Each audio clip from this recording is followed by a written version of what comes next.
नमस्ते स्टूडेंट्स। चलिए आज भारत की पॉपुलेशन यानी हमारी जनसंख्या की कहानी को समझते हैं। ये सिर्फ नंबर्स का चैप्टर नहीं है, ये हमारे देश के रिसोर्सेज, हमारी सोसाइटी और हमारे फ्यूचर को समझने की एक चाबी है। तो चलिए मैप्स और डेटा की मदद से इस इंटरेस्टिंग टॉपिक को एक्सप्लोर करते हैं। तो आज हम क्या क्या कवर करने वाले हैं। सबसे पहले हम समझेंगे कि पॉपुलेशन आखिर इतनी इंपॉर्टेंट क्यों है। फिर हम इंडिया की पॉपुलेशन के साइज और डिस्ट्रीब्यूशन को देखेंगे। उसके बाद हम जानेंगे कि पॉपुलेशन बढ़ती कैसे है और इसके प्रोसेस क्या हैं। फिर गवर्नमेंट की पॉलिसीज, खासतौर पर अडोलेसेंस को लेकर। और हाँ, सबसे आखिर में एग्जाम के लिए एक बढ़िया सा रिवीजन करेंगे। तो चलिए हमारे पहले सेक्शन से शुरू करते हैं, व्हाई पॉपुलेशन मैटर्स। देखिए, हम अक्सर पॉपुलेशन को बस एक नंबर की तरह देखते हैं, है ना? लेकिन असल में सोशल स्टडीज में हम जो कुछ भी पढ़ते हैं उसका सेंट्रल पॉइंट, उसका केंद्र बिंदु पॉपुलेशन ही तो है। जरा इस बात पर गौर कीजिएगा। कोयला, वो तो बस एक पत्थर का टुकड़ा है। जब तक हम इंसान उसे निकालने और इस्तेमाल करने की टेक्नोलॉजी नहीं बना लेते, इंसान ही है जो किसी भी चीज को एक रिसोर्स बनाते हैं। और सोचिए, कोई बाढ़ या सुनामी जैसी नेचुरल इवेंट एक डिजास्टर कब बनती है? वो डिजास्टर तभी बनती है जब वो किसी बसे हुए गांव या शहर पर असर डालती है। तो फिर किसी भी देश का सबसे जरूरी, सबसे पिविटल एलिमेंट क्या हुआ? बिल्कुल सही, वहां के लोग, द पीपल। हम इंसान ही तो हैं जो इस धरती के रिसोर्सेज के प्रोड्यूसर्स भी हैं और कंज्यूमर्स भी। इसीलिए किसी भी देश को अच्छे से समझने के लिए वहां की पॉपुलेशन को समझना एब्सोल्युटली क्रूशियल है। चलिए, अब आते हैं हमारे दूसरे सेक्शन पर। यहाँ हम दो बहुत ही बेसिक सवालों के जवाब ढूंढेंगे। भारत में कितने लोग हैं और वे कहाँ कहाँ रहते हैं? इन अदर वर्ड्स, हम पॉपुलेशन के साइज और उसकी डिस्ट्रीब्यूशन को समझेंगे। तो मार्च 2011 सेंसस के हिसाब से भारत की आबादी थी 1.21 बिलियन, यानी 121 करोड़।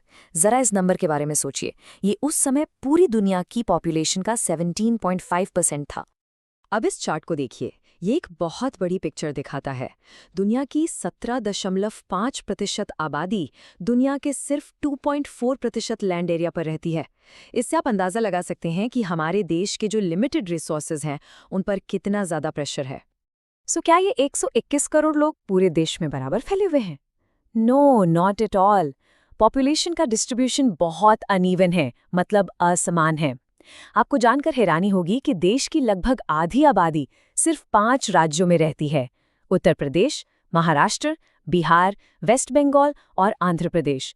और दूसरी तरफ राजस्थान, जो एरिया में सबसे बड़ा स्टेट है, वहां देश की सिर्फ 5.5% पॉपुलेशन रहती है।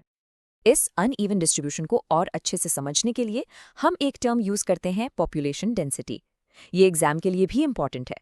इसका सिंपल सा मतलब है कि पर स्क्वायर किलोमीटर एरिया में कितने लोग रहते हैं। 2011 में इंडिया की एवरेज पॉपुलेशन डेंसिटी थी 382% पर स्क्वायर किलोमीटर। ये हमें दुनिया के सबसे डेंसली पॉपुलेटेड देशों में से एक बनाता है। पर सवाल ये है कि ये डेंसिटी हर जगह एक जैसी क्यों नहीं है? जरा इस मैप को देखिए। नॉर्दर्न प्लेन्स और केरला जैसे इलाकों में आपको हाई डेंसिटी दिखेगी। क्यों? क्योंकि यहाँ फर्टाइल सॉइल है, फ्लैट लैंड है और अच्छी बारिश होती है। वहीं दूसरी तरफ अरुणाचल प्रदेश जैसे पहाड़ी इलाकों को देखिए। यहाँ रगेड टेरेन है, मुश्किल क्लाइमेटिक कंडीशंस हैं, इसीलिए यहाँ डेंसिटी बहुत कम है, सिर्फ 17% पर स्क्वायर किलोमीटर। ओके, तो अब हम अपने तीसरे सेक्शन की तरफ बढ़ते हैं। अभी तक हमने पॉपुलेशन की एक स्नैपशॉट देखी, राइट? अब हम ये समझेंगे कि ये पॉपुलेशन टाइम के साथ बदलती कैसे है। वो कौन से डायनामिक प्रोसेसेस हैं जो पॉपुलेशन ग्रोथ को ड्राइव करते हैं। पॉपुलेशन ग्रोथ को मेजर करने के दो मेन तरीके हैं, और स्टूडेंट्स इसे ध्यान से समझिएगा, ये एग्जाम के लिए बहुत इंपॉर्टेंट है। पहला है एब्सोल्यूट इंक्रीज, यानी एक डिकेड में 10 सालों में टोटल कितने लोग पॉपुलेशन में ऐड हुए। और दूसरा है एनुअल ग्रोथ रेट, मतलब हर साल पॉपुलेशन कितने % बढ़ी। अब इस चार्ट में एक बहुत ही इंटरेस्टिंग पैटर्न है जिसे हम ग्रोथ रेट पैराडॉक्स कह सकते हैं। जरा ध्यान से देखिए, 1981 के बाद से हमारा एनुअल ग्रोथ रेट यानी परसेंटेज में जो ग्रोथ है वो लगातार कम हो रहा है, which is a good thing. लेकिन हर डेकेड में जो टोटल लोग ऐड हो रहे हैं यानी एब्सोल्यूट इंक्रीज, वो नंबर फिर भी बहुत बड़ा बना रहा। तो यहाँ एक लॉजिकल सवाल उठता है जो अक्सर स्टूडेंट्स को कंफ्यूज करता है कि अगर ग्रोथ का रेट कम हो रहा है तो फिर भी हमारी आबादी इतनी ज़्यादा क्यों बढ़ रही है? What do you think? इसका जवाब छिपा है हमारी विशाल पेस पॉपुलेशन में। सिंपल सी बात है, जब आपकी स्टार्टिंग पॉपुलेशन ही 100 करोड़ से ज़्यादा हो तो उसका छोटा सा परसेंटेज, मान लीजिए 1.6%, भी एक बहुत बड़ा नंबर होता है। So when a small percentage is applied to a very large number, the absolute increase is still very large. किसी भी पॉपुलेशन में चेंज लाने वाली 3 मेन प्रोसेसेस होते हैं, या कह सकते हैं 3 इंजन्स होते हैं: बर्थ रेट, डेथ रेट और माइग्रेशन। बर्थ रेट का मतलब है एक साल में हर 1000 लोगों पर कितने लाइव बर्थ्स हुए। डेथ रेट का मतलब है हर 1000 लोगों पर कितनी डेथ्स हुई। और इंडिया में पॉपुलेशन ग्रोथ का मेन रीजन यही रहा है कि हमारा बर्थ रेट हमेशा हमारे डेथ रेट से ज़्यादा रहा है। और तीसरा इंजन है माइग्रेशन, यानी लोगों का एक जगह से दूसरी जगह मूव करना। इंडिया में ज़्यादातर इंटरनल माइग्रेशन रूरल से अर्बन एरियाज की तरफ होता है, मतलब गांवों से शहरों की ओर। इसके पीछे 2 तरह के फैक्टर्स काम करते हैं। एक होते हैं पुश फैक्टर्स, जैसे गांवों में गरीबी और अनएम्प्लॉयमेंट, जो लोगों को बाहर जाने पर मजबूर करते हैं। और दूसरे होते हैं पुल फैक्टर्स, जैसे शहरों में जॉब अपॉर्चुनिटीज और बेटर लिविंग कंडीशंस, जो लोगों को अपनी तरफ खींचते हैं। सो हमने नंबर्स की, ग्रोथ की, डिस्ट्रीब्यूशन की बात कर ली।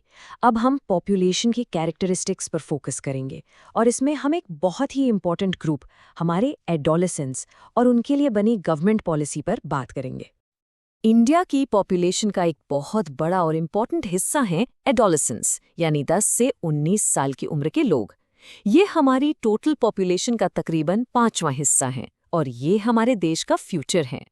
इस एज ग्रुप की न्यूट्रिशन की ज़रूरतें बच्चों और बड़ों से ज़्यादा होती हैं। लेकिन अनफॉर्चुनेटली इंडिया में, खासकर लड़कियों में, न्यूट्रिशन की कमी एक बड़ी प्रॉब्लम है, जिससे एनीमिया जैसी सीरियस हेल्थ इश्यूज होते हैं। इन्हीं सब चैलेंजेस को एड्रेस करने के लिए गवर्नमेंट ने 2000 में नेशनल पॉपुलेशन पॉलिसी यानी NPP बनाई। इस पॉलिसी का फोकस सिर्फ पॉपुलेशन कंट्रोल करना नहीं, बल्कि लोगों की वेलबींग को इम्प्रूव करना है। इसकी कुछ मेन गोल्स हैं: 14 साल तक के बच्चों के लिए फ्री और compulsory education, infant mortality rate को कम करना, सभी बच्चों का यूनिवर्सल इम्यूनाइजेशन, और लड़कियों की शादी में देरी को प्रमोट करना। तो अब हम अपने फाइनल सेक्शन पर आ गए हैं। यहाँ हम जो कुछ भी हमने पढ़ा है उससे क्विकली रिवाइज करेंगे और कुछ एग्जाम स्टाइल क्वेश्चंस की प्रैक्टिस करेंगे, ताकि आपकी प्रेपरेशन और भी सॉलिड हो जाए। चलिए, एग्जाम के लिए सबसे इम्पॉर्टेंट इंग्लिश टर्म्स को एक बार फिर से देख लेते हैं। इनको अच्छे से याद कर लीजिएगा। ये हैं census, population density, birth rate, death rate, migration, absolute increase और एनुअल ग्रोथ रेट। ये टर्म्स आपके आंसर्स को बहुत स्ट्रांग बनाते हैं। ठीक है, अब आपके लिए एक छोटा सा मैप चैलेंज। इस डेंसिटी मैप को ध्यान से देखिए। क्या आप एक ऐसे स्टेट का नाम बता सकते हैं जहां पॉपुलेशन डेंसिटी 250 से कम है, और एक ऐसा स्टेट जहां ये 1000 से भी ज्यादा है? सोचिए। 250 से कम के लिए अरुणाचल प्रदेश या सिक्किम परफेक्ट एग्जाम्पल्स हैं, और 1000 से ज्यादा के लिए बिहार या वेस्ट बंगाल बिल्कुल सही जवाब है।